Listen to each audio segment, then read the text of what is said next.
Hello everyone, welcome to my kitchen. আজকে আমি এসেছি দারুণ স্বাদের একটা পটলের রেসিপি নিয়ে।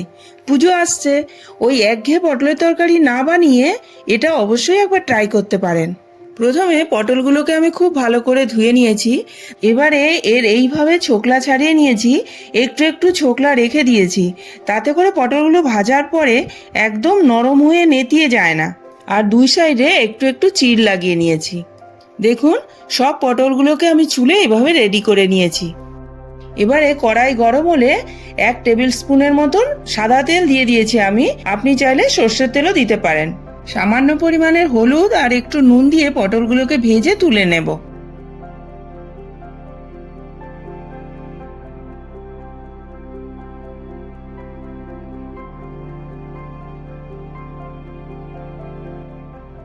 ওই তেলের মধ্যেই আমি আর একটু তেল দিয়ে নিয়েছি। এবারে হাফ টিস্পুন জিরা, একটা তেজপাতা, 3-4টে গোটা এলাচ আর 2 টুকরো দারচিনি দিয়ে সোমবারটা দিয়ে দেব। এখানে আমি একটা মিডিয়াম সাইজের পেঁয়াজকে গ্রেট করে নিয়েছি, ওটা এখন দিয়ে দেব। গ্যাসের ফ্লেমটাকে মিডিয়াম রেখে পেঁয়াজটাকে বেশ সুন্দর করে লাল লাল ভেজে নেব। এবারে একটু নুনও দিয়ে দিলাম। ঝালের জন্য 2টো কাঁচা লঙ্কার কুচিও পেঁয়াজের সাথে ভেজে নেব, তাতে বেশ সুন্দর একটা গন্ধ আসে।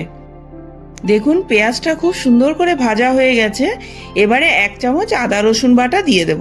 আদা রসুন বাটাটাও খুব ভালো করে কষিয়ে নিতে হবে, যতক্ষণ না ওর কাঁচা গন্ধটা না যায়। দেখুন, আদা রসুনটা ভালো করে কষানো হয়ে গেছে। এবারে একটা মিডিয়াম সাইজের টমেটোকে আমি পেস্ট করে রেখেছিলাম, সেটাকে দিয়ে দেব। এবারে কয়েকটা কাজু, ছোট চামচের 2 চামচ পোস্ত আর একটা কাঁচা লঙ্কার একটা পেস্ট বানিয়ে নেব। দেখুন, টমেটোটা খুব সুন্দর করে কষানো হয়ে গেছে। এটা ভালো করে কষানো খুব দরকার, তা না হলে গ্রেভির টেস্টটাই বিগড়ে যাবে। এবারে 1 টিস্পুন কাশ্মীরি লাল মির্চি পাউডার, হাফ টিস্পুন হলদি পাউডার, 1 টিস্পুন ধনে পাউডার, 1 টিস্পুন জিরা পাউডার আর স্বাদ মতো নুন দিয়ে সমস্ত মশলাটাকে আবারও একটু কষিয়ে নিতে হবে। এখন কাজু পোস্তর যে পেস্টটা বানিয়েছিলাম না, সেটাকে মিক্সড করে দিতে হবে। এবারে যতক্ষণ পর্যন্ত মশলা থেকে তেল ছেড়ে না দেয় ততক্ষণ কষাতে হবে। এবারে হাফ চামচ মতন চিনি দিয়ে দেব, তাতে করে সবজির টেস্টটা খুব ভালো আসবে।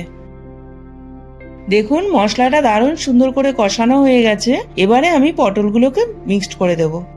এখন মশলার সাথে পটলটাকে মিক্সড করে নিয়ে 1 কাপ মতন জল ঢেলে দেব। এখন কড়াইতে ঢাকনা লাগিয়ে 5 থেকে 7 মিনিট বেশ ভালো করে ফুটিয়ে নেব। এখন একটু কসুরি মেথি হাতে করে এরকম ডলে নিয়ে দিয়ে দেব। বন্ধুরা, কসুরি মেথিটা অবশ্যই দেবেন, তাতে করে খুব সুন্দর একটা সেন্ট আসে। দেখুন, সবজিটা আমার প্রায় রেডি হয়ে এসেছে। এখন হাফ টিস্পুন মতো গরম মশলা আর 1 টিস্পুন ঘি দিয়ে বেশ ভালো করে নাড়িয়ে নেব। এই রেসিপিটা বেশি পাতলা হলে ভালো লাগবে না, একটু মাখো মাখোই হবে। বন্ধুরা, আপনারা পটলের এই রেসিপিটা একবার বাড়িতে বানিয়ে দেখবেন, আশা করি আপনাদের খুবই পছন্দ আসবে। তাহলে আবার দেখা হবে একটা নতুন ভিডিওর সাথে। ভালো থাকবেন।